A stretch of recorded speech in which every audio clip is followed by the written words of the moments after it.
The Golden Temple of Amritsar is one of the most sought-after destinations for many foreign tourists who visit India. One of the most important aspects of this temple is its mega kitchen, which feeds thousands of its visitors every day, who come from different nationalities and communities. For many documentary makers from around the world, the mega kitchen of the Golden Temple of Amritsar has been a point of great interest. But what makes me take interest in the Gurudwaras is the deep emotion, divinity, equality, and selfless contribution for humanity that surrounds them. In the northern part of India, in the land of Punjab, one can find lots of people who belong to the Sikh community. Known for their courage, kindness, and also for their sharp minds, the Sikhs of India have contributed tremendously for India and also for the countries that they migrated to. Canada, USA, UK, or other European countries. Today, Sikhs can be seen everywhere. Wherever Sikhs go, they take their mouth-watering Punjabi cuisine, their moral values, and their spirituality together with them. Today, the peaceful Sikh community of the UK is known for their tremendous social work that their Gurudwaras do for the people of Britain. In their own language, it is known as Seva, and Seva means selfless service. But before I talk more about Seva and Gurudwaras of England, let's go back in time for a short while. United Kingdom is the land which is known for its infamous colonial rule that resulted in the massacres of millions around the world. Thanks to its colonial rule, the country surprised itself and the world by reaching new heights in economy and power, and it stayed that way for some time. But it appears that the good times did not last too long for them. Today, the country is facing an exit from the European Union and is also facing many massive economic and domestic challenges. The vast majority of the people of the UK are nice and friendly people, and many of them have absolutely no idea about the brutality of the British colonial rule, thanks to their powerful domestic media, which has a strong international presence as well. The media plays an extremely crucial and clever role in order to form the desired opinions of the citizens of Britain and also of the world. And all of this is perfectly complemented by the academic institutions of Britain, which for some reasons do not teach their students much about their colonial rule and their atrocities. Shockingly, the only stories of the colonial rule which are popular among the British citizens are the ones which are told and taught to them just to self-glorify their brutal colonial rule. So unfortunately, growing up as a British citizen, one does not get enough opportunities by the media or by the academic institutions to learn deeply about the colonial rule, and that is why many British citizens have no clue of what actually happened in India, a country which was said to be the most important former colony of Britain. Today, England is a country of sharp contrast. On the one hand, one can see thousands of homeless people who are begging and roaming on the streets every day.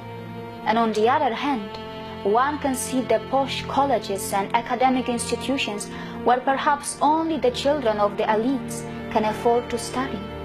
From its posh streets, full of expensive cars like Jaguar or Range Rover, which are still proudly owned by the citizens, to the streets, which are filled with waste. Going for a drive in England can be very shocking.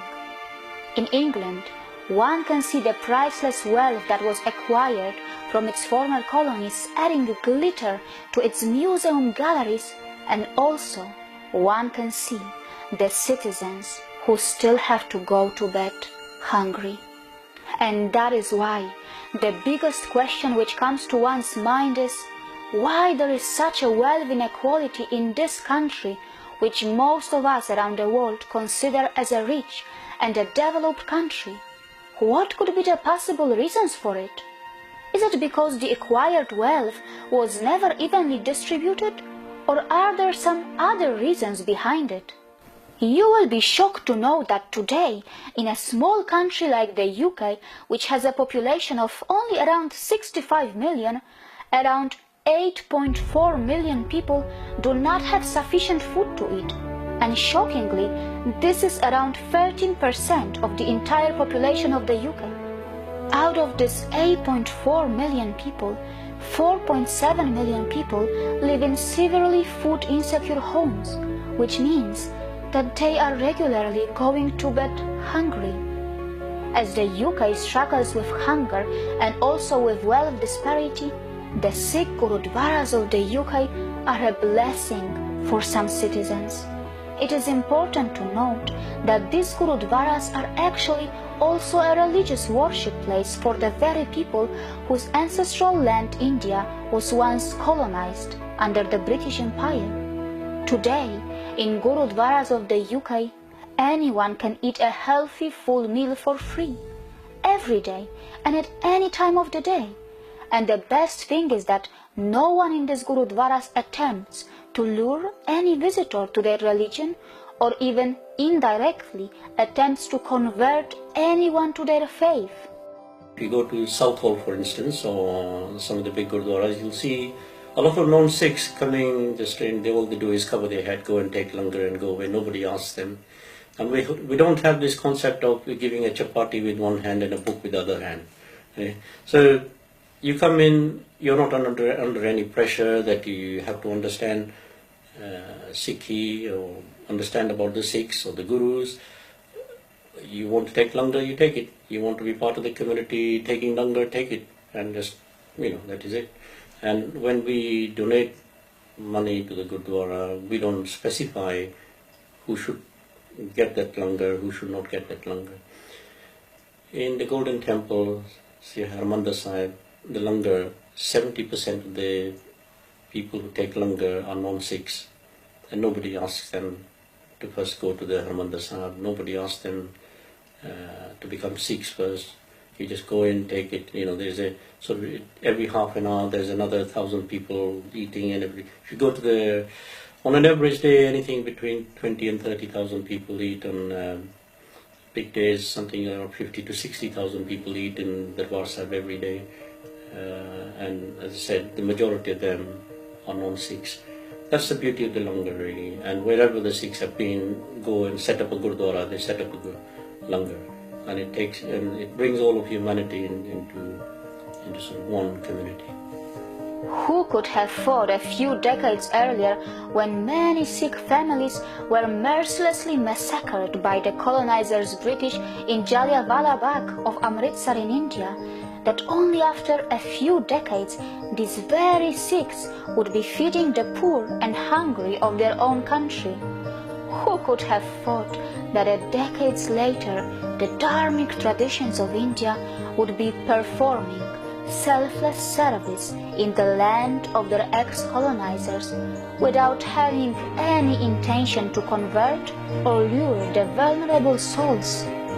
The Sikhs of Britain are rising once again to the occasion and are delivering a deep message that humanity sees no background or religion, and the help must reach to the last man, even if the last man is from the land of your ex-colonizers. As it is said in their scriptures, one who works for what he eats and gives some of what he has, oh Nanak, he knows the path. See you again.